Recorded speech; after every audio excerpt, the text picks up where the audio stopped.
अच्छे बच्चे, क्या हुआ, खाना खा के नहीं आए आज? कैसे बैठेंगे? चलिए आज अभ्यास 4C शुरू कर रहे हैं और 4C में एक नई सर्वसंख्या हम लोग सीखेंगे, a प्लस बी प्लस सी पे घात 2। अब यहां पर 3 पद हैं, 3 पदों का योग है। अब तक हमने 2 पदों का योग और घटाना देखा था, 7वें में हम उनका वर्ग देख के आए थे, 8वें में हमने उनका घन देखा। अब यहां पे 3 पद हैं, a, b और c, इनका वर्ग है बराबर a पे घात 2 प्लस b पे घात 2 प्लस c पे घात 2 plus 2ab plus 2bc plus 2ac। ये आपकी सर्वसंख्या है। अब यहां पर एक चीज समझने की है, वो अभी यहां समझिए तो आसानी हो जाएगी। हमने a प्लस बी का भी देखा था, फिर a माइनस बी का भी देखा था, तो इसमें इतनी ज्यादा चीजें हो जाएंगी। अगर हम पहले b माइनस करें, फिर हम c माइनस करें, फिर हम a माइनस करें, फिर हम b और c दोनों माइनस करें, फिर हम a और c माइनस करें, फिर a और b माइनस करें, समझ रहे हैं? इतने ज्यादा इसमें सिस्टम बन जाएंगे कि आप परेशान हो जाओगे। तो इसमें हम ऋणात्मक का नहीं बताएंगे, आइडेंटिटी जो सर्वसंख्या है इसी से हम लोग काम चलाएंगे, इसी से हम काम चलाएंगे। केवल आप एक सर्वसंख्या याद कर लीजिए और ये जो नियम हम आपको बताएंगे ये उसमें भी काम करेगा जो आपके घन और वर्ग वाले हैं, लेकिन उसमें करने की जरूरत नहीं है, उसमें तो आपने सर्वसंख्या याद कर ली है। इसके लिए हम बता दे रहे हैं आपको। पहला सवाल है इसके लिए, a plus 2b plus 3c, पहले का पहला क्या है? a plus 2b plus 3c पे घात 2। देखिए 3 पद हो गए, पहला पद a, दूसरा 2b, तीसरा 3c।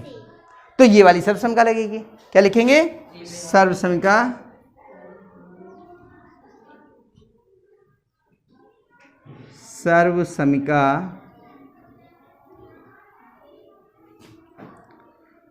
a plus B plus सी पे घात 2 बराबर a पे घात 2 प्लस b पे घात 2 प्लस c पे घात 2 plus 2ab plus 2bc plus 2ac का प्रयोग करने पर। अब बताओ इसमें a का मान कितना है? a, b का मान कितना है? और c का मान कितना है? यानी a की जगह पे a रख देंगे, b की जगह पे 2b रख देंगे और c की जगह पे 3c। तो यहां पे ऐसे लिखते हैं, a plus 2b plus 3c का वर्ग बराबर a का वर्ग प्लस 2b का वर्ग। ठीक है? क्या गलती है? ब्रैकेट लगेगा, ध्यान रखिए, 2b है, ये b नहीं है। अगर ऐसे लिखेंगे तो ये वर्ग केवल b पे रह जाएगा, 2 पर नहीं पहुंचेगा, इसलिए 2b को काय में लिखेंगे? ब्रैकेट में, और ब्रैकेट के बाहर घात लगाएंगे। ठीक है? प्लस 3c पे घात 2 प्लस 2 गुणा a का मान a और गुणा b का मान 2b प्लस 2 गुणा b का मान 2b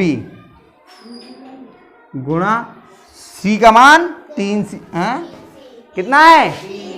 हाँ, प्लस 2 गुणा a का मान a और c का मान 3c बराबर।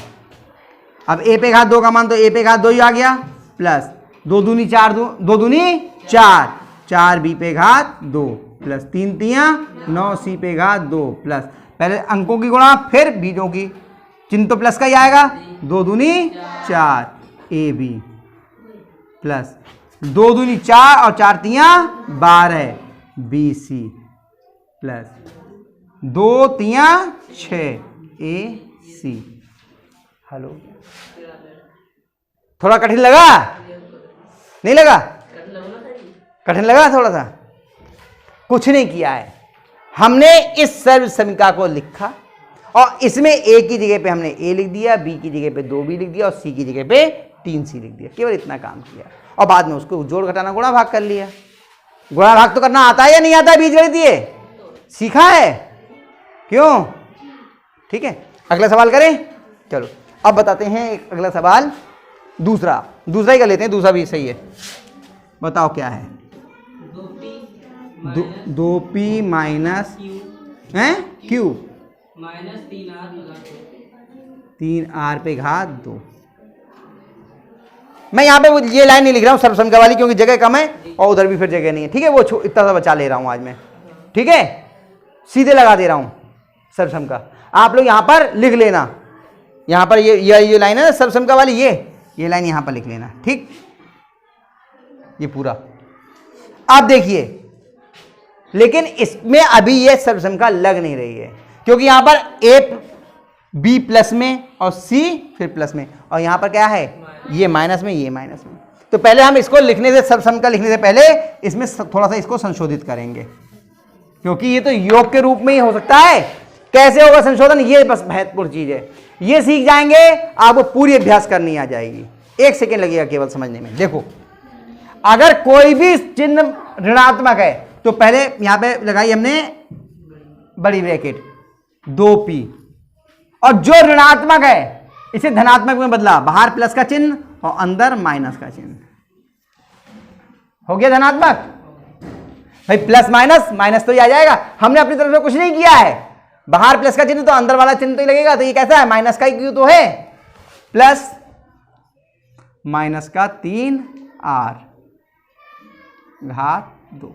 बताओ कोई परेशानी इतने में? चिन्ह तीनों प्लस के हो गए, दोनों प्लस के हो गए। अब यहां पे a का मान कितना है? 2p। b का मान कितना है? Minus Q. अब b का मान कितना हो गया? और c का मान कितना है? अब आप ये वाली जो वो है ना सर्वसंख्या, ये यहां लिख देंगे, लिख देना। ठीक है, अब हम सीधे करते हैं आगे। 2p plus minus Q plus minus का 3r पे घात 2 बराबर, देखिए क्या हो जाएगी?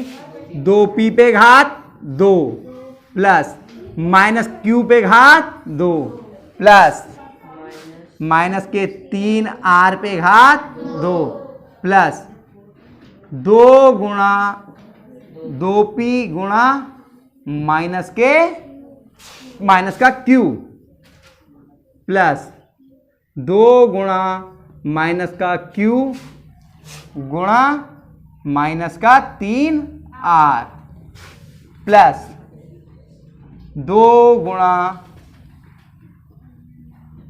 2p गुणा माइनस का 3r। इतना समझ में आ गया? नहीं आया? नहीं आया, चक्कर खा गए ना? कोई बात नहीं, आराम से समझ लो क्या किया। a का मान कितना है? b का मान कितना है? c का मान कितना है? अब आ जाओ सर्वसंख्या पे। पहले a का वर्ग, देखो a का वर्ग हो गया, फिर b का वर्ग देखो हो गया, फिर c का वर्ग देखो हो गया। कुछ नहीं किया हमने अपने पास से, इसमें मान रखते गए। फिर 2 गुणा a का मान कितना आया? b का मान खत्म हो गया ये, फिर प्लस, ये आ गया प्लस, फिर 2, फिर b का मान कितना है? फिर c का मान, फिर प्लस, फिर 2, ये देखो मैं लगाता जा रहा हूं, फिर a का मान और फिर c का मान। बताओ क्या किया मैंने अपने पास से? जो ये सर्वसमीका थी इसमें ही a की जगह पे रख दिया हमने 2p, b की जगह पे रख दिया माइनस q और c की जगह पे रख दिया माइनस का 3r। अब भी नहीं आया समझ में? आया समझ में? कुछ भी नहीं है। अगर देख के घबराओगे, इतना लंबा लिखा हुआ है तो डर जाओगे, है ना? बाकी जो ये सर्वसमीका थी इसमें हमने एक एक करके a की जगह पे 2p रख दिया, b की जगह पे माइनस q रख दिया और c की जगह पे माइनस 3r रख दिया। बस इतना ही किया है। अब हम आगे बढ़ेंगे। देखिए, अगर ब्रैकेट के अंदर चाहे धनात्मक संख्या हो या ऋणात्मक, अगर घात सम होती है तो उत्तर कैसा आता है? धनात्मक आता है ना। और धनात्मक में चिन्ह वही रहेगा, 2 दूनी 4p। प्लस क्यू पे घात 2 प्लस 3 तियां 9 आर पे घात 2। अब यहां गुणा करेंगे, देखो धन प्लस प्लस माइनस। हमने कहा अगर 2 से ज्यादा संख्याओं की गुणा हो रही है तो हम ऋणात्मक चिन्ह गिन लेते हैं कि ऋणात्मक चिन्ह कितने हैं। हाँ 2 लगेगी हाथ। अगर ऋणात्मक चिन्ह सम है तो धनात्मक गुणा और विषम है तो ऋणात्मक। तो यहां पे इसमें ऋणात्मक चिन्ह कितने हैं, 1, विषम हो गई तो चिन्ह काय का आएगा, माइनस का। फिर पहले चिन्हों की गुणा फिर अंकों की, 2 दूनी 4 पी क्यू। अब यहां पर देखो इस वाले में इन तीनों की गुणा करनी है, 2 की माइनस क्यू की और माइनस 3 आर की। ऋणात्मक चिन्ह कितने हैं, 2। सम हुए या विषम, गुणा कैसी आएगी, प्लस। फिर चिन्हों की हो गई, अब अंकों की, यहां 2 है यहां 1 है यहां 3 है, कितनी आएगी 6 क्यू आर। शाबाश। अगली वाली ये इन तीनों की गुणा करनी है, बताओ ऋणात्मक चिन्ह कितने हैं, 1 है, गुणा समय या विषम, चिन्ह काय का आएगा, काय का आएगा, माइनस। फिर अंकों की गुणा बताओ क्या क्या है, 2 और 3 कितना हो गई, 12 पी आर। हल हो गया। तो थोड़ी सी कोशिश तो करनी पड़ेगी भाई। यहां पे मैंने ये लिखा नहीं क्योंकि जगह नहीं थी ना, इसलिए ये लिखा नहीं। ये वाली सर्वसम्मका वाला जो है यहां पे लिख लेना पूरा का पूरा, इसमें मत बना देना ऐसा चिन्ह, ठीक है, समझाने के लिए बताया है। इसको यहां पर उतार लेना, ठीक हो गया, उतार लो इसको। फिर आगे के एक सवाल और बताएंगे, ठीक है, थोड़ा टेढ़े हैं, ठीक।